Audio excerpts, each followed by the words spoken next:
Hello students, good morning to all. I hope you all are doing good. In the last lecture we have done the detailed treatment of revaluation of assets and liabilities. In today's lecture we are going to start our next topic, that is treatment of reserves, accumulated profits and losses. However, this treatment is already being done in the chapter of change in profit sharing ratio. लेकिन एक बार फिर मैं बताऊंगा ये treatment और जो topic complexities वहां पे नहीं डिस्कस की गई वो आज हम डिस्कस करने वाले हैं. In the last chapter I have told you there are two ways to treat reserves. First one was कि जब आपको रिजर्व्स को बैलेंस शीट में शो करना होता था तो आप उसकी एक एडजस्टमेंट एंट्री पास कर देते थे. वो इस चैप्टर में यूज नहीं होने वाला आपको treatment. The second treatment was when you have to distribute the reserves. That treatment we will use. अब इसमें करेंगे क्या? First of all you have to carefully analyse your balance sheet. In balance sheet you may be provided with certain reserves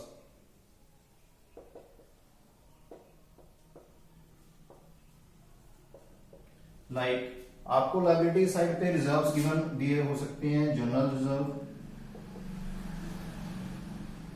profit and loss का balance. अगर liability side it means credit balance है, वो profits है, या फिर इसके अलावा reserve fund, एक वर्कमैन कंपनसेशन रिजर्व, एक होता है investment fluctuation reserve. Asset side पे आपको दो ही चीजें गिवन हो सकती हैं जो कि डिस्ट्रीब्यूटेबल होती हैं, रिजर्व्स होते हैं.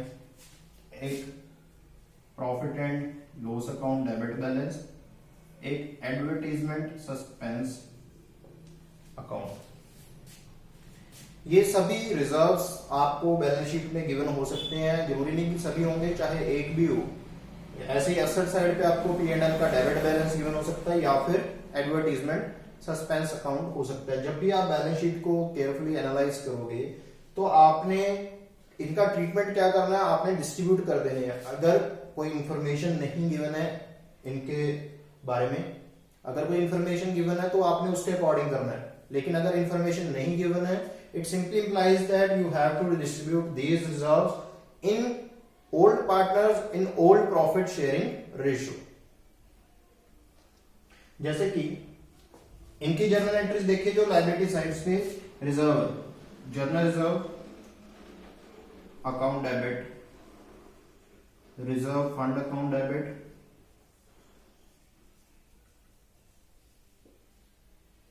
Profit and loss account debit,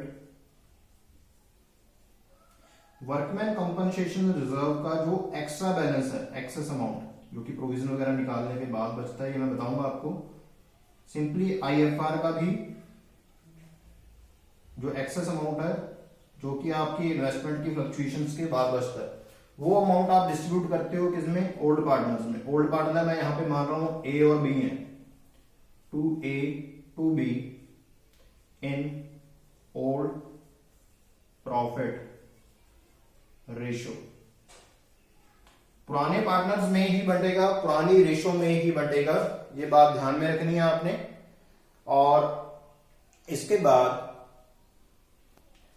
अगर ये वाले बैलेंस है P&L और एडवर्टाइजमेंट सस्पेंस, क्योंकि ये लॉसेस हैं, पार्टनर्स को लॉसेस डिस्ट्रीब्यूट करने हैं, तो उनके कैपिटल अकाउंट क्या रहेंगे, इनके लिए जर्नल एंट्री क्या रहेगी? A capital account debit, B capital account debit. It means old partner capital account debit होंगे इन केसेस में.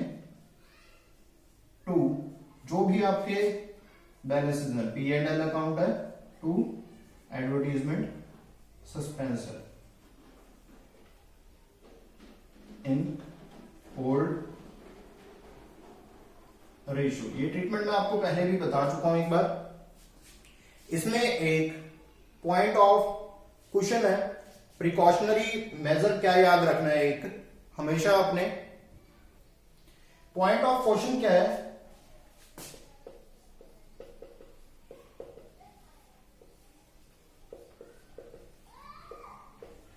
आपको यहां पे कई बार एम्प्लॉयज प्रोविडेंट फंड दिया होता है, EPF.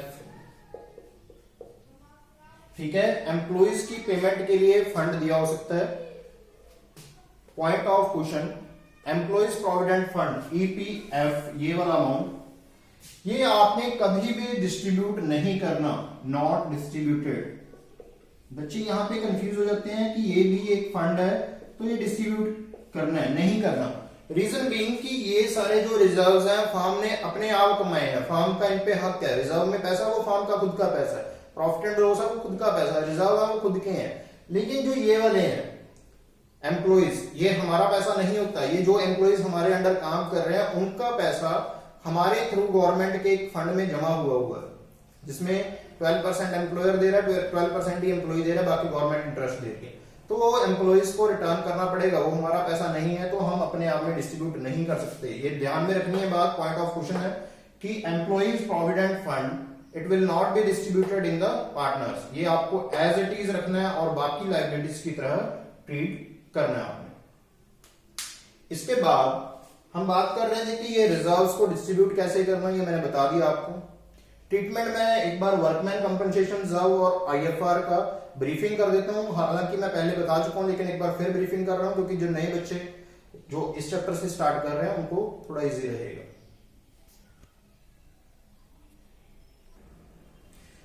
अब देखिए treatment of workman compensation reserve. आपको बैलेंस शीट में यहां पे मैं लायबिलिटी साइड लिख रहा हूं कि WCR गिवन है आपको 1 लाख। पहला ट्रीटमेंट आपका क्या है, no liability.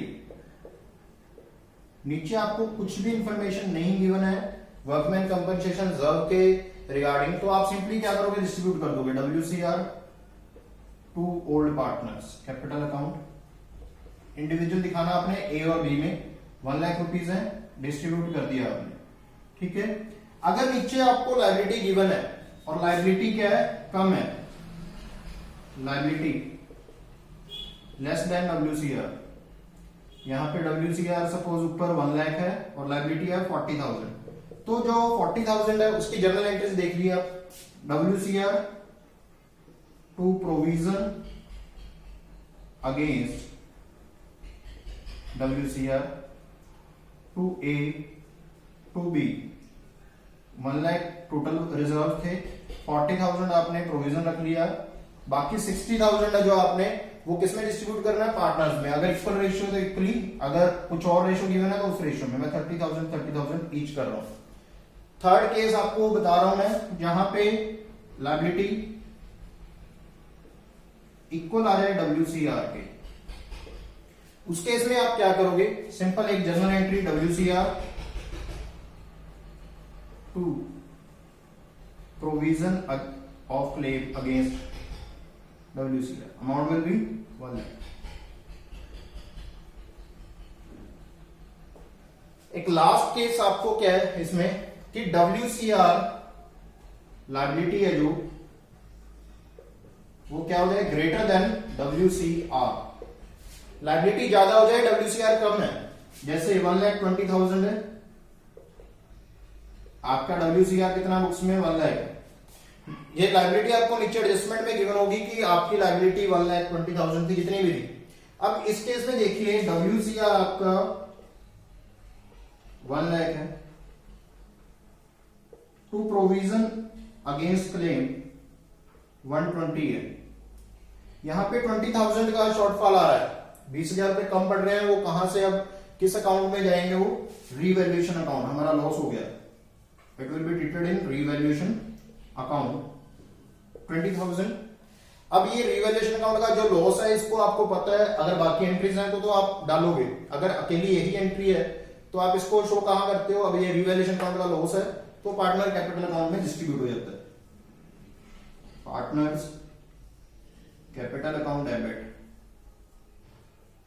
To revaluation account, जितना भी लॉस आया था, और पार्टनर के कैपिटल अकाउंट कौन से, ओल्ड पार्टनर में, ओल्ड रेशियो में। ये था डिटेल ट्रीटमेंट आपको WCR वर्कमैन कंपनसेशन रिजर्व का। सिमिलरली डिटेल में ट्रीटमेंट एक IFR का भी बता रहा हूं मैं, इन्वेस्टमेंट फ्लक्चुएशन रिजर्व्स का। अगर आपको पुरानी बैलेंस शीट में लायबिलिटी साइड IFR या IFF इन्वेस्टमेंट फ्लक्चुएशन फंड या इन्वेस्टमेंट फ्लक्चुएशन रिजर्व दिया है 1 लाख रुपीस का, और यहां पे असेट साइड में आपको इन्वेस्टमेंट दी है जो कि 5 लाख रुपए की खरीदी थी आपने किसी टाइम पे।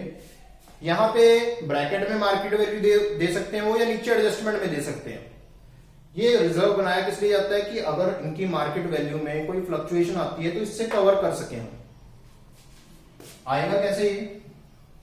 केस बताता हूं मैं। जब वैल्यू है सपोज 4 केस बना रहा हूं मैं। First one, value of investment is 4 lakh. अब 5 लाख रुपए से 4 लाख रुपए वैल्यू रह गई, इट मींस 1 लाख रुपए का लॉस हो गया, तो 1 लाख रुपया हमारे पास रिजर्व पड़ा था उसमें से कवर हो जाएगा। Journal entry will be IFR to investment, bracket में लिख दोगे आप। यहां पे नरेशन में ब्रैकेट में लिख सकते हो कि रिड्यूस इतने से हुई है, नरेशन लिख सकते हो कि आपने इन्वेस्टमेंट फ्लक्चुएशन फंड यूज किया है। Amount will be 1 lakh. अगर आपकी इन्वेस्टमेंट की वैल्यू सेम रहती है, सेकंड केस है no change in value of investment, तो आप क्या करोगे? सारे का सारा अमाउंट डिस्ट्रीब्यूट कर दोगे। इनमें पार्टनर्स में IFR debit to old partners in old ratio. जैसे 1 लाख रुपीस थे, 1 लाख अगर 2 पार्टनर होते यहाँ पे A और B 50,000 ईच, अगर रेशो 1:1 होती। अगर कुछ और रेशो होती तो उसमें डिस्ट्रीब्यूट कर देते। केस नंबर 3 मैं इस साइड पे करवा रहा हूं आपको।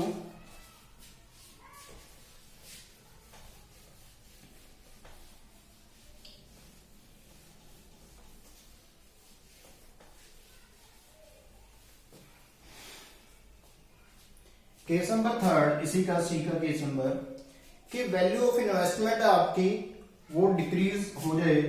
Value of investment is 4,50,000। अब देखिए 5 लाख से 4,50,000 रुपए हो गए, मीन 50,000 का लॉस हो गया। आपके पास IFR में कितना पड़ा? 1 लाख। तो कवर हो सकता है यहां से IFR टू इन्वेस्टमेंट 50,000 1 लाख, और जो बाकी आपके पास 50 बच गया वो किसमें डिस्ट्रीब्यूट होगा? पार्टनर्स में, टू A टू B। कौन से पार्टनर में? ओल्ड पार्टनर्स में और ओल्ड रेशियो में। Amount will be according to your profit sharing ratio. I am assuming ratio is 1:1। अगर आपको ज्यादा लॉस हो जाए, D case, value of investment is 3 lakh rupees. अब इन्वेस्टमेंट 5 लाख की थी, 3 लाख की रहेगी, इट मींस 2 लाख रुपए लॉस हो रहा है। आपके पास IFR में कितना है? 1 lakh. So journal entry will be IFR 1 lakh to investment, जो लॉस हो रहा है आपका 2 लाख। जो बाकी 1 लाख रुपए है वो कहां जाएगा फिर? रिवैल्यूएशन अकाउंट में 1 लाख। अब 1 लाख रुपीस जो ये रिवैल्यूएशन का लॉस हुआ, ये किसमें डिस्ट्रीब्यूट होता है? पार्टनर्स के कैपिटल अकाउंट में। इसकी जर्नल एंट्री क्या रहेगी? Partners capital account debit to revaluation account 1 lakh. जो यहाँ पे रेशो है A और B की, उस रेशो में बांटोगे। ओल्ड पार्टनर्स में जाएगा, ओल्ड रेशो में ही जाएगा। लास्ट केस कई बार क्या हो सकता है? इन्वेस्टमेंट की वैल्यू इंक्रीज भी हो सकती है। तो लास्ट केस यहां पे बता रहा हूं मैं, case number E। Suppose value of investment is ₹6 lakh. तो यहां पे आपका IFR यूज करने का कोई सवाल ही नहीं है। आपकी वैल्यू इंक्रीज हुई है तो IFR आप एज इट इज डिस्ट्रीब्यूट कर दोगे। IFR to A to B, क्योंकि ये यूज ही नहीं हुआ। 1 लाख रुपीज थे, ये आप 50,000 ईच में बांट रहा हूं 1:1 में, ओल्ड रेशियो में। और जो आपको प्रॉफिट हुआ, प्रॉफिट कितना हुआ देखिए, 5 लाख से इन्वेस्टमेंट 6 लाख की होगी, 1 लाख रुपया प्रॉफिट हुआ है, वो कहां जाएगा आपका रिवैल्यूएशन में, investment account debit to revaluation,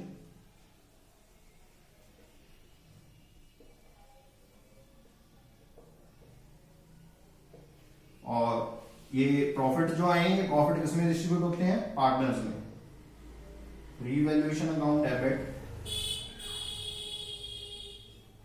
to partners capital account,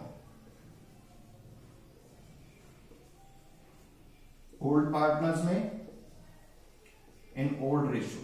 ठीक है, ये था डिटेल ट्रीटमेंट रिजर्व्स का। इसके साथ एक बात आपको बताऊंगा मैं कि कभी कॉम्प्रिहेंसिव प्रॉब्लम आती है तो उसको कैसे अटेम्प्ट करोगे। कॉम्प्रिहेंसिव मींस जिसमें आपको revaluation account, partners capital account और बैलेंस शीट बनानी पड़े, तीनों चीजें बनानी है, तो उसको कैसे अटेम्प्ट करोगे इसको मैं एक बार बता देता हूं आपको। कॉम्प्रिहेंसिव प्रॉब्लम के केस में आप क्या करोगे, जब भी आपको बैलेंस शीट गिवन होगी, नीचे कुछ एडजस्टमेंट्स गिवन होंगी, आपको उसमें जैसे change in profit sharing ratio के केस में मैंने एक आपको प्रॉपर सीक्वेंस बताया था, उसी सीक्वेंस के अकॉर्डिंग आप चलोगे। यहां पे आपको सबसे फर्स्ट स्टेप क्या करना है, आपने सैक्रिफाइस रेशियो यहां पे फाइंड आउट करनी पड़ेगी।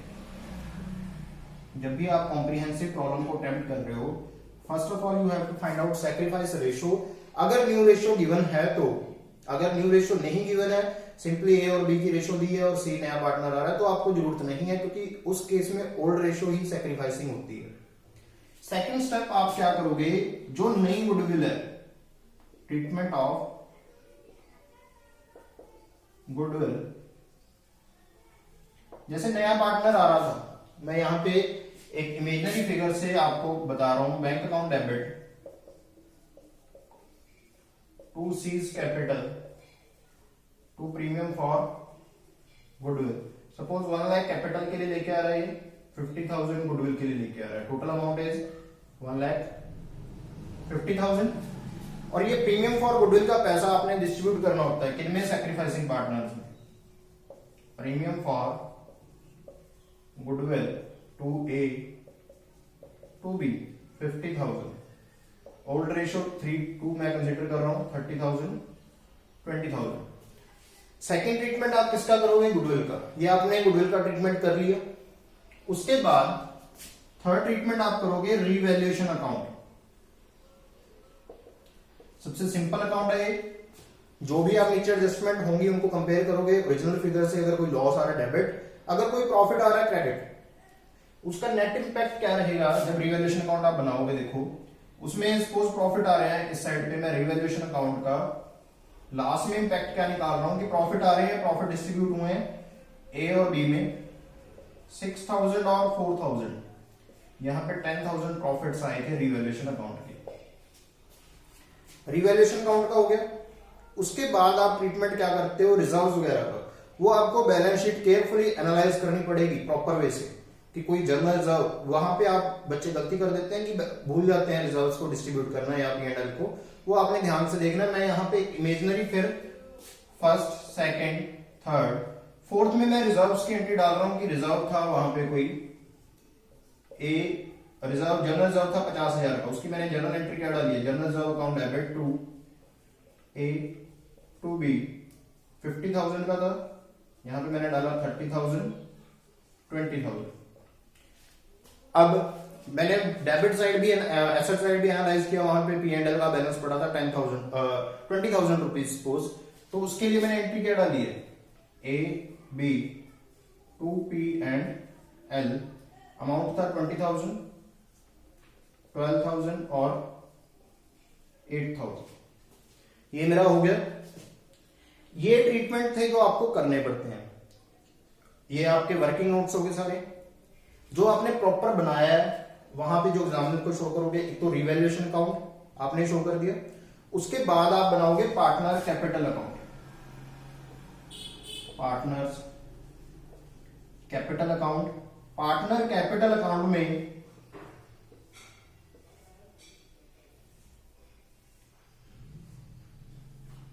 सबसे पहली स्टेप जो आप लिखोगे, बाय बैलेंस ब्रॉट डाउन। आपके कैपिटल्स के बैलेंस जो बैलेंस शीट में गिवन है, सपोज ए और बी के थे, सी नया पार्टनर आ रहा है, ए और बी के बैलेंस थे 1,80,000। अब इसके बाद जो आपने ट्रीटमेंट किए हैं उनका देखो कैपिटल अकाउंट पे क्या इंपैक्ट पड़ रहा है। सबसे पहले आपने देखना है सी, देखिए bank account debit to C's capital. C पैसे लेके आया अपनी कैपिटल के लिए बाय बैंक। सी कितने रुपए लेके आया अपनी कैपिटल के लिए 1,50,000। मैं यहाँ पे 150 डाल रहा हूँ सी के अकाउंट में, क्रेडिट हुआ था सी का कैपिटल अकाउंट। अब प्रीमियम फॉर गुडविल से ए और बी का कैपिटल अकाउंट क्या हो रहा है, क्रेडिट हो रहा है बाय प्रीमियम फॉर गुडविल। कितने कितने से हो रहा है, 30,000 एंड 20,000। इसके बाद रिवैल्यूएशन के प्रॉफिट से, रिवैल्यूएशन डेबिट था, पार्टनर के कैपिटल अकाउंट क्रेडिट हो रहे हैं बाय रिवैल्यूएशन अकाउंट 6,000 4,000। अब रिजर्व से कैपिटल अकाउंट क्रेडिट हो रहे हैं बाय जनरल रिजर्व। अमाउंट है 30,000 20,000। ये P&L की डेबिट बैलेंस है, ए और बी का कैपिटल अकाउंट क्या हो रहा है, डेबिट हो रहा है to P&L account. Amount are 12,000 8,000। अब हमने सारे ट्रीटमेंट कर चुके हैं हम फ्रॉम ए टू जेड। अगर आप इस वे से करोगे तो आपका कोई स्किप होने का चांस नहीं रहता। अगर आप रैंडमली कर रहे हो तो स्किप हो जाती है कोई ना कोई एंट्री, जिससे कि बैलेंस शीट में मैच नहीं होती। अगर आप स्टेप के अकॉर्डिंग जा रहे हो तो आपकी एंट्रीज मिस नहीं होंगी।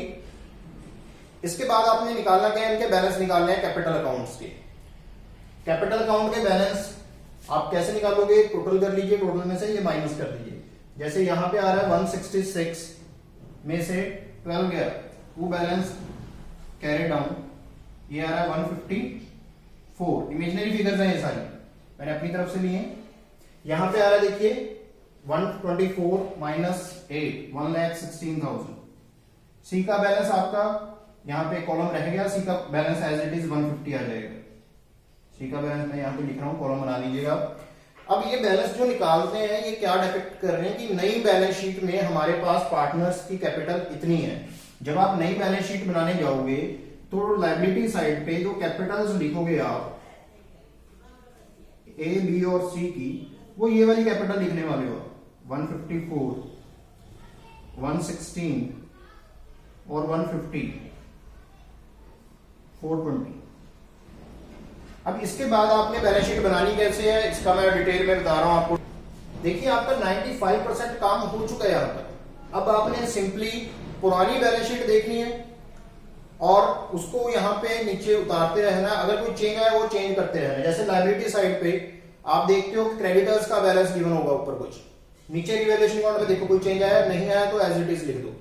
ऐसे सारे आपने आइटम्स उतार देंगे। रिजर्व्स थे, जो रिजर्व डिस्ट्रीब्यूट हो चुके हैं वो नहीं आएंगे।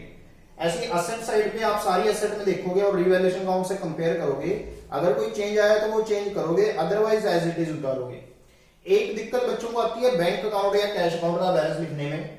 अगर बैंक अकाउंट का बैलेंस आपको एसेट साइड पे 20,000 रुपए दिया हुआ था, तो आप देखो यहाँ पे बैंक अकाउंट आपका कहां कहां इंपैक्ट हुआ है। सिर्फ एक जगह पे इंपैक्ट हुआ, बैंक अकाउंट डेबिट हुआ। कितने से, 150 से। इट मींस 150 ऐड हुए हैं बैंक में, तो 20 पहले था, 150 ये है। यहाँ पे टोटल अमाउंट आ जाएगी 170। कई बच्चे पूछते हैं गुडविल दिखानी है या नहीं दिखानी। आप ध्यान दीजिए, गुडविल का अकाउंट आपने क्रेडिट किया 50,000 से, वही आपने डेबिट कर दिया, गुडविल आपकी खत्म हो चुकी है, तो आप नहीं दिखाओगे उस अमाउंट को।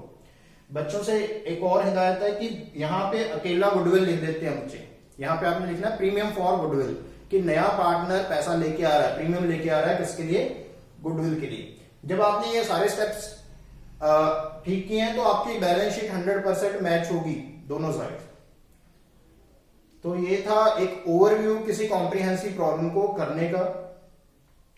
आई होप कि आज का लेक्चर हमारा फ्रूटफुल रहेगा और सभी बच्चे ध्यान से देखेंगे और समझेंगे। आज के लेक्चर में बस इतना ही। With this, thank you, signing of.